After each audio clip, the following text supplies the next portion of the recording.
So I came across this video on TikTok and it shared a shocking statistic.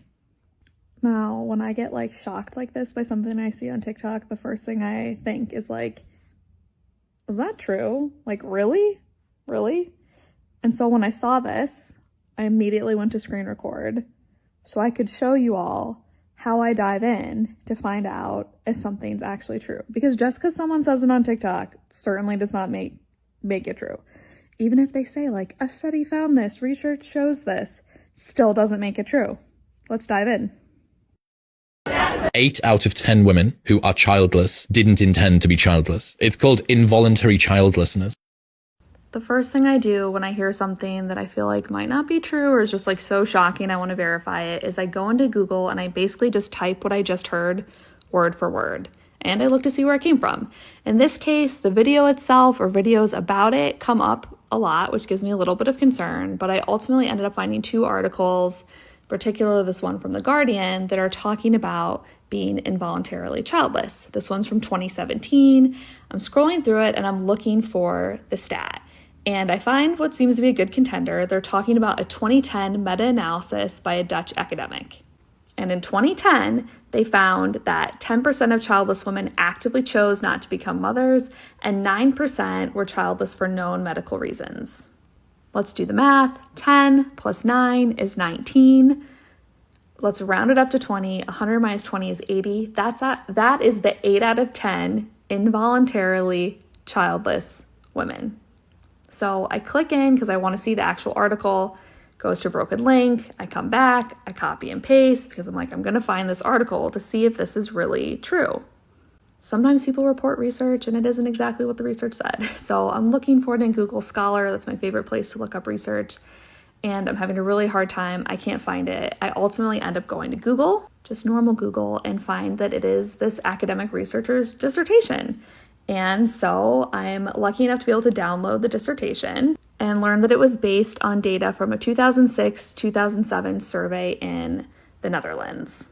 And the survey does ask about childbearing intentions, so that tracks. And searching through this long document on page 58, I find the fact. I'm gonna be totally honest, I spent like 40 minutes like reading through this study. I got my laptop out so I could like control F through this like many page document and try to figure out like where the heck is this stat coming from. 8 out of 10 is not reported anywhere in that paper, right? So you really have to like actually dig into the numbers to figure out what's going on. So here is where I landed. It's been a long day, y'all. Here's where I landed. And if someone worked on this study or knows more about it, like, please feel free to correct me. Like, this is science. Like, we're learning. We can be proven wrong. Like, it's fine, right? All fine. The clip I just showed, right? This is where I landed. Like, the only women who were asked to identify as being voluntarily or involuntarily childless were 45 and older. In the full sample, there was 1,564 women in that group.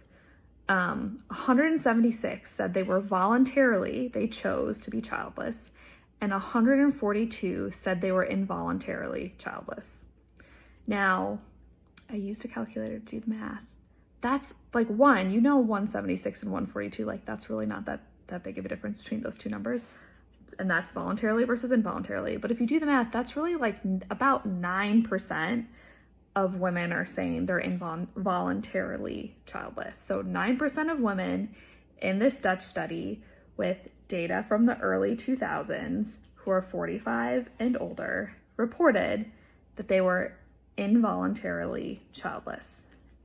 That is nowhere close to 8 out of 10, right? So like this is just so frustrating to me. This is bad reporting of information, right? Like it's taking something which, like, if you all had seen this dissertation, which is like so long, and like I know how much thought and care goes into a dissertation, like it's just taking this like tiny little sentence out of this dissertation and like blowing it into this huge thing that, based on my reading and math, just like doesn't seem, just is wildly inaccurate. And so this is why when you see things on the internet, when you read things in news articles, you really have to be a critical thinker and be like, is this true? And dig into it. And I know that people don't all have like 30 minutes to an hour to like go find someone's dissertation from, you know, it's not quite a decade ago, but from a while ago, and like read through it. I get that. And that's why I think it's really on like reporters and researchers and anyone who's on any platform sharing information to be transparent about where it came from and to provide you with all the information up front. So you can look at the stat and be like, yeah, I think that's true.